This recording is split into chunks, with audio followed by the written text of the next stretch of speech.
Assalamualaikum warahmatullahi wabarakatuh. Saya Yudi Pramuko, tukang donat dari Parung, YouTuber tertua di semesta. Saya mau bicara pagi ini kepada yang terhormat Bapak Mahfud MD ya, tentang Munarman yang kemarin baru ditangkap. Oh ya Pak, saya kenalkan Yudi Pramuko, tukang donat dari Parung, Pak, YouTuber tertua di semesta. Baru saya selesai sholat subuh, di belakang saya jamaah 5 anak muda dan remaja. Pertama umur 10 tahun, yang kedua anak remaja umur 17 kelas 1 SMA, yang satu umur 19, yang satu umur 23, yang satu umur 46. Anak-anak muda, dan masih ada harapan Islam berjaya di Indonesia, karena waktu sholat subuh berjamaah lebih banyak anak remaja. Masih ada hope. Tapi gini Pak Mahfud, apakah tidak salah kemarin itu pemerintah melakukan kesalahan blunder ya, kesalahan yang fatal dengan menangkap Munarman dan dituduh terkait dengan terorisme yang dia hadiri pada tahun 2015 kalau menurut keterangan dari resmi dari Pak Polisi ya. Saya melihat inilah pimpinan terakhir Front Pembela Islam yang diburu dan berhasil dikerangkeng dengan tuduhan yang dibuat-buat. Sebelumnya Habib Rizik sudah berhasil dilokalisir, sudah berhasil manuvernya itu dibatasi, dan sekarang 4 kali sehari melakukan sidang yang untuk sidang di Pengadilan Negeri Jakarta Timur. Dan tampaknya Dr. Muhammad atau Dr. Habib Muhammad Rizik Syihab tidak akan lolos dari penjara, meskipun civil society menuntut dia dibebaskan tanpa syarat. Sekarang gini Pak, kebanggaan itu sekarang ada di kalangan masyarakat dengan ditangkapnya Habib Rizik dan juga Munarman. Mengapa? Mereka ini kan bagian dari kelompok kelas menengah yang sedang tumbuh dan tidak punya kanal untuk artikulasi politik, dan mereka membangun kanal-kanalnya sendiri, dan justru sekarang kanal itu ditutup oleh pemerintah. Dan ini satu kerugian, karena Munarman itu selain dia sekretaris umum FPI yang sangat berpengaruh dan didengar namanya di kalangan FPI, tapi dia juga bekas dulu ketua Yayasan Lembaga Bantuan YLBHI, Lembaga Yayasan Bantuan Hukum Indonesia. Berarti dia selain itu dia juga seorang advokat pengacara resmi. Itu artinya lingkar-lingkar pengaruh dari Munarman itu bukan hanya terbatas di jamaah atau di komunitas Front Pembela Islam yang mengakar, yang memiliki akar sampai grassroots, yang paling lemah dan yang paling jauh di desa-desa, di daerah-daerah urban seperti Jakarta dan lain-lain. Tetapi dia juga memiliki pengaruh di lingkaran advokat di Indonesia, dan sudah terbiasa akrab dengan pembelaan terhadap hak asasi manusia, dan sekarang dia mendapati kenyataan hak asasi manusianya sebagai seorang anak bangsa yang merdeka diberangus dengan cara yang dia tahu itu tidak betul. Jadi saya melihat secara sosiologis kelompok Islam menengah yang tidak mempunyai saluran politik secara resmi dan tidak mungkin lagi menggunakan DPR untuk menyalurkan aspirasi dan membangun negeri ini secara formal, dan oleh karena itu dia menggunakan satu-satunya jalan yang sah yang tersisa, yaitu organisasi Front Pembela Islam yang juga Bapak bubarkan, yang pemerintah bubarkan. Maka ini akan menimbulkan potensi ledakan yang besar di satu waktu, karena kelompok menengah yang sedang tumbuh dan membutuhkan satu artikulasi, satu keinginan untuk sama-sama membangun negeri ini, justru kanal itu ditutup alat perjuangan itu ditutup untuk membangun negeri, dan ini menciptakan, saya kira Pak Mahfud, ini menciptakan persoalan baru di satu hari nanti, karena tidak mungkin ya satu aspirasi dari kelas menengah sebagaimana yang diwakili oleh Munarman ini, atau yang diwakili oleh Habib Rizik, yang memiliki akar, di bawahnya itu ada gerbong jutaan orang yang tersumbat sekarang aspirasinya untuk memperbaiki negerinya sendiri, yaitu Indonesia.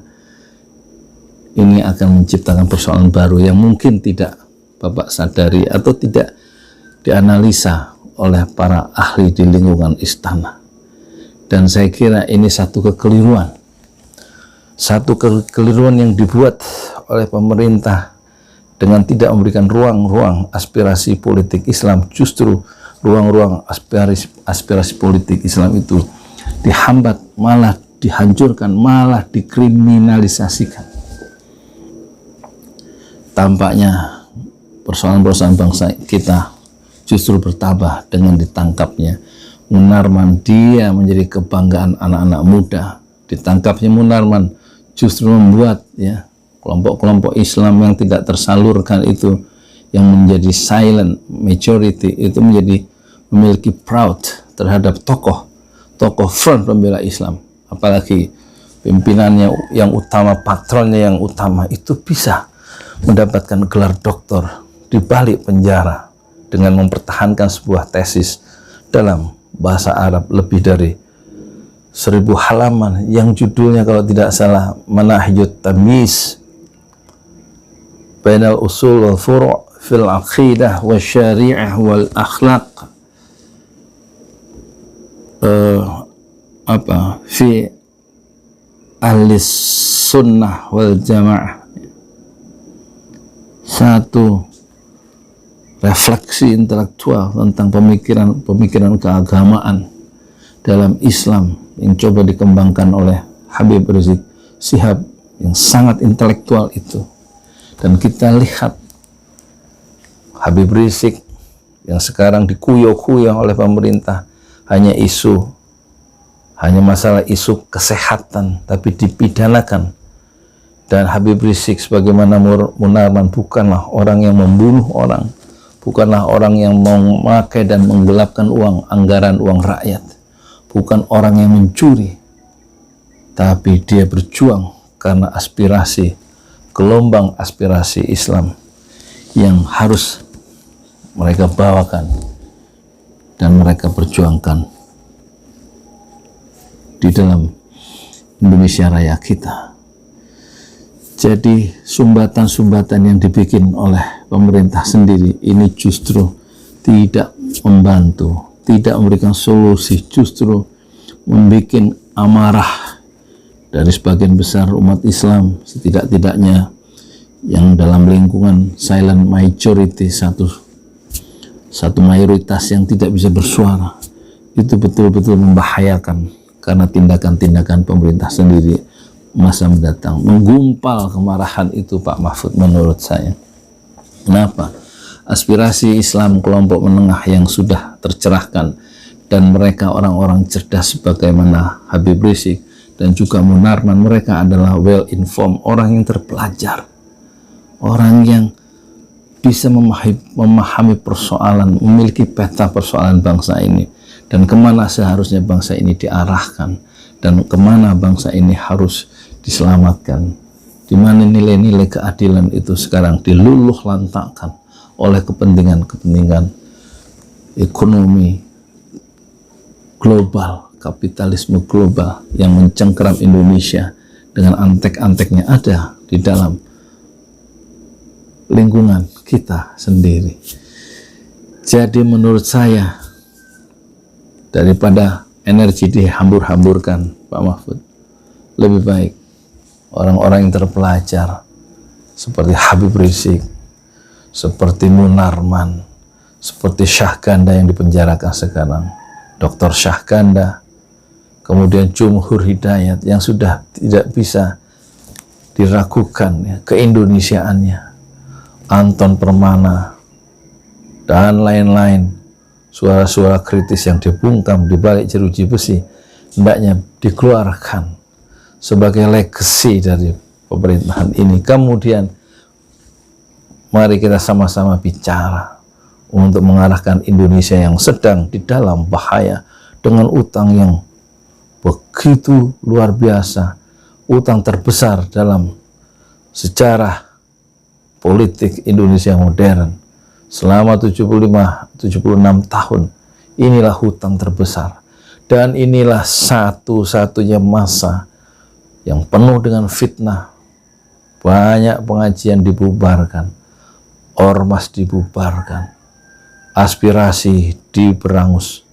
Luar biasa, zaman penuh fitnah harus dihadapi dengan saling membuka hati untuk saling menukar informasi dalam dialog yang setara. Pemerintah bukanlah memposisikan Habib Rizik di bawah mata pemerintah. Pemerintah bukanlah seperti orang yang menempatkan Munarman atau Syahganda dan lain-lain itu di bawah mata penguasa, tapi hendaknya mereka semua, orang-orang yang terpelajar itu, orang-orang yang well informed itu, diajak bicara dan ditatap setentang mata kita secara setara. Saya Yudi Pramuko, tukang donat dari Parung YouTuber tertua di semesta. Fasbir sabran jamila, bersabarlah dengan kesabaran yang indah. Assalamualaikum warahmatullahi wabarakatuh.